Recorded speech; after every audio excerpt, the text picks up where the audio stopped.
Hello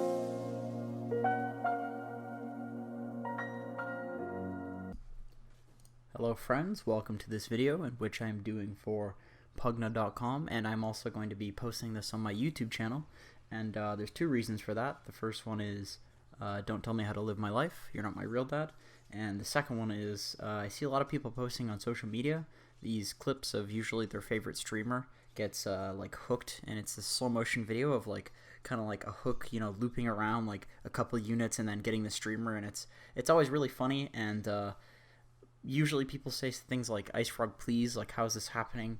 Nerf Pudge, etc., etc. But usually when I see these, I actually see something that is conducive to how I believe hook works, mechanically speaking. So I thought I would post this video and kind of explain how hook actually works, at least in my opinion, as a longtime Pudge player. So essentially, when you throw out a hook, you throw out this hook model that from the center of the hook model, you have a 100 radius latch range that is just a simple circle, and essentially this circle travels outwards and it goes until the center of the circle is at the radius of this this green circle here, which is the range of the hook. So that means you actually get a little bit of an extension outward and to the left and the right. Of course, it's a circle, so you get always.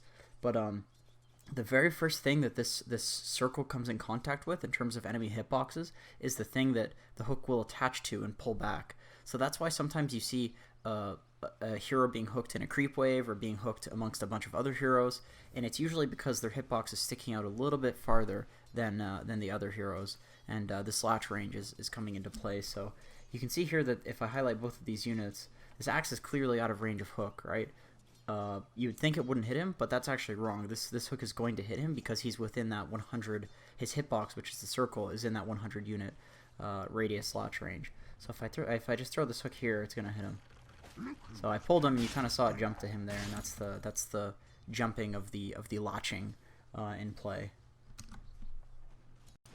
So your response to this might be something along the lines of, "Jenkins, this seems like useless information. How could you possibly use this in a game to do better? Like, why don't you get a real job and stop being a useless bum?" And my response to that is, I'm trying to find one. Nobody wants to hire me. And also, this is actually quite useful. And consider this hypothetical situation which I put myself in this practice lobby.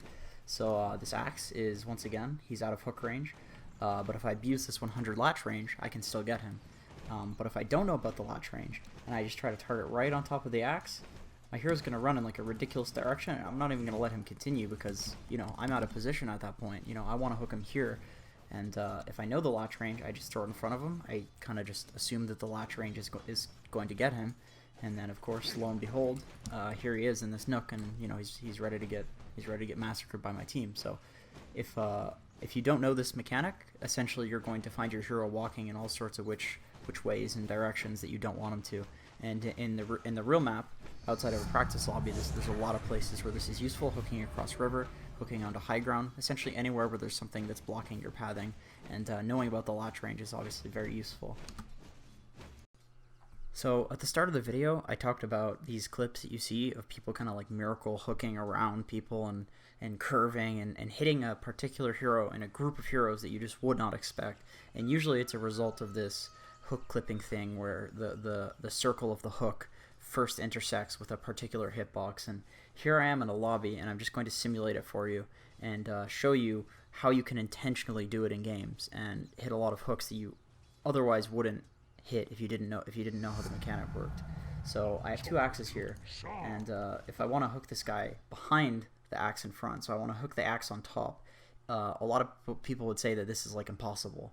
It's definitely not, because if you know the hook clipping mechanic, it's actually a very easy hook, especially because they're not moving. But if I were to throw it directly at the axe that I want, which is this top dude, and I just click on him, clearly I hit the guy who's in front, right? There's like no surprise there. But if I move him kind of back to the same position, I'll even make it a little harder. Yeah, that looks kind of hard. All right, so now if I highlight all these units and I look at their hitboxes, it almost becomes very clear that if I'm thinking of it in terms of throwing a circular hitbox out from Pudge, that there is a possible angle that I can hit this top axe with the circle first.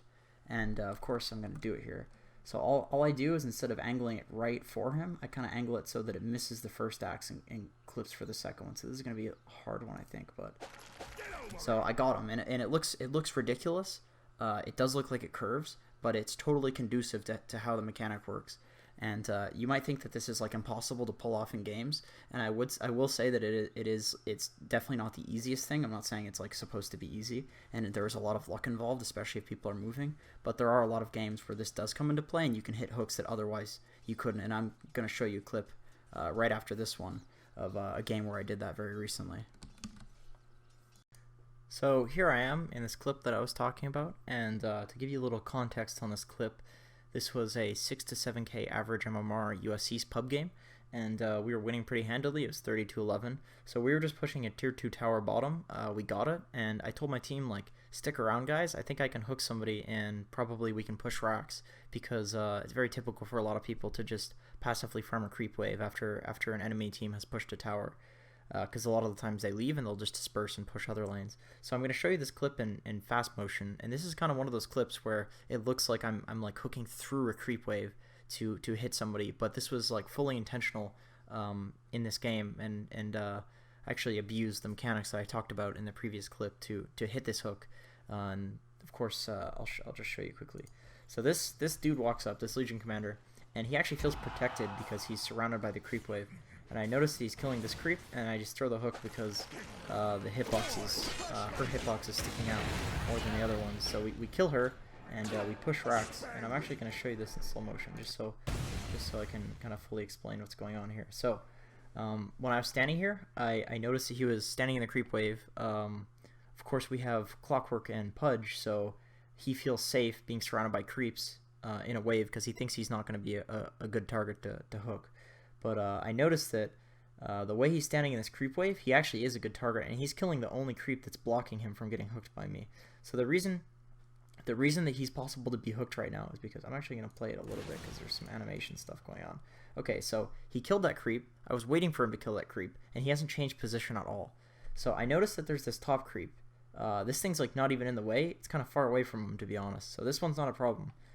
This middle one, you would think that if I threw the hook kind of where I'm aiming right now, it would hit this middle one. But what I noticed is the Legion Commander is standing slightly to the left of this creep, and the Legion Commander's hitbox, being a hero, is actually larger than that of a creep. So her circle, the circle that's going to intersect with my hook, is actually sticking out a little bit more than the creep that looks like it's in front of her. And the only creep that could actually cause me a problem is this one here, because I think it's actually standing a little more to the left. So if I had hooked a little more to the bottom here instead of aiming where I'm aiming right now, and I think I actually move it up a bit because of this. So let's see. So yeah, so you see me before I hook, I kind of move it up a bit because I realized that this one is sticking out a little bit more to the left, and it might get in front. But I noticed if I threw it up, I would actually just freely hit this Legion Commander because her hitbox is sticking out a little bit more. And luckily enough, I was right in these assumptions, and we ended up killing her and pushing rocks. And of course, we were winning this game anyway, so it's, you know. But small plays like this do matter, and they can win you a lot of games. So I hope this whole video was useful. If you find it useful, I would really appreciate if you subscribe. And if you are interested in seeing any more Pudge content or offlane content or whatever, I do videos for Pvgna.com, and I'll post the link in the description, but I do plan on posting a lot more on my YouTube channel as well and being more active with content. So thanks a lot for watching, and I'll see you guys in the next video.